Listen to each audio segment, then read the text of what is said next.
నమ్మాలి, రెండవదిగా దేవునిలో నడుచుకోవాలి, రెండవదిగా మనము దేవునిలో జాగ్రత్తగా బ్రతకాలి. Praise the lord, hallelujah.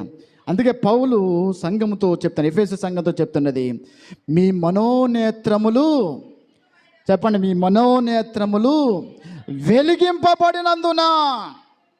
Praise the lord.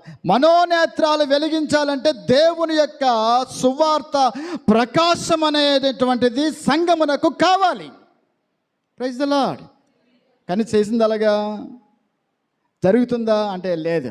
ఈ రోజున ఎలా ఉందంటే, ఏ డాక్టరీన్లోకి వెళ్ళిపోయినామంటే లైటింగ్ డాక్టరీన్లోకి వెళ్ళిపోయాం.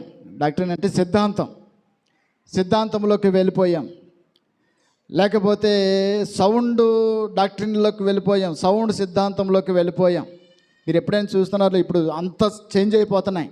ఆరాధనలు అన్నీ కూడా ఏమైపోతున్నాయి, చేంజ్ అయిపోతున్నాయి. ఎందుకురా అంటే లైటింగ్ కావాలి, ఫోకసింగ్ లైటింగ్ కావాలి, తర్వాత సౌండ్ కావాలి, ఇవన్నీ చేంజ్ అయిపోతున్నాయి. ఎందుకంటే సైతానుగాడు మనోనేత్రములను గుడ్డితనం కలిగి చేయడానికి ఈ లైటింగ్ పెట్టి మనల్ని గుడ్డితనం చేస్తున్నాడు.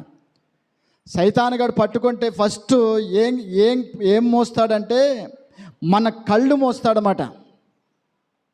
ప్రైజ్ ది లార్డ్, హల్లెలూయా. సైతానుగాడు పట్టుకుంటే ఏం మోస్తాడు? ఫస్ట్ దేవుని కార్యాలు చూడకుండా, దేవుని అద్భుతాలు చూడకుండా మన మనోనేత్రాలు మూసివేస్తాడు. బైబిల్లో ఒక ఆయనకి కళ్ళు పీకేశారు ఫస్ట్ పట్టుకోగానే. చెప్పండి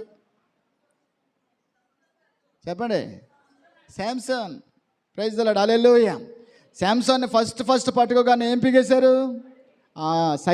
సైతానుగాడు కూడా అంతే. ఫస్ట్ పట్టుకోగానే మనల్ని ఏం చేస్తాడంటే మన మనోనేత్రాలు గుడితనం చేస్తాడు. చేసిన తర్వాత వాడు ఏం చేస్తాడంటే మనకి దేవుని కార్యాలు కనబడకుండా చేస్తూ ఉంటాడు. మీరు చూడండి, సంఘాలు ఎక్కడైనా చూడండి, పాటలు పాడినప్పుడు మెలకుగా ఉంటాం, డ్యాన్సులు వేసినప్పుడు మెలకుగా ఉంటాం, కొన్ని యాక్టివిటీస్ జరిగినప్పుడు చాలా మెలకుగా ఉంటాం.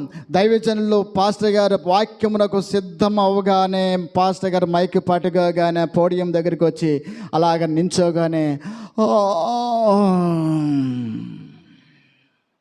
ఏమొస్తుంది చెప్పండి? ఏమొస్తుంది మనకి? ఏం కలిగి చేస్తున్నాడు సైతానుగాడు?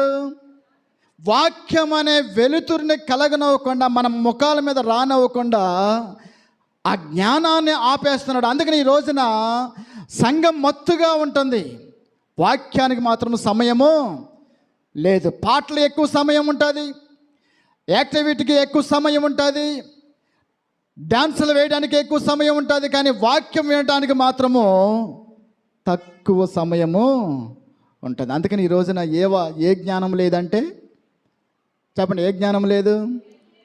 మీరు స్కూల్లో ఆటలు ఎక్కువ నేర్పిస్తారా, లేకపోతే ఏమంటారు పాఠాలు ఎక్కువ చెప్తారా? యాక్టివిటీస్ అనేటువంటిది ఎక్కువ చేపిస్తారా, లేకపోతే లెసన్స్ అనేటువంటిది ఎక్కువ చెప్తారా? ఆటలు ఎక్కువ వస్తే చదువు వస్తుందా? యాక్టివిటీ ఎక్కువ అయితే చదువు వస్తుందా? రాదు. కానీ మన దాంట్లో ఎలాగుందంటే అంతా రివర్స్ ఉంది. సంఘాల్లో పాటలు ఎక్కువ ఉంటాయి, డాన్సులు ఎక్కువ ఉంటాయి, అన్నీ ఎక్కువ ఉంటాయి. వాక్యానికి వచ్చేసరికి ఒక్కరు కూడా ఏమిటంటే టైం చూసుకుంటూ ఉంటారు.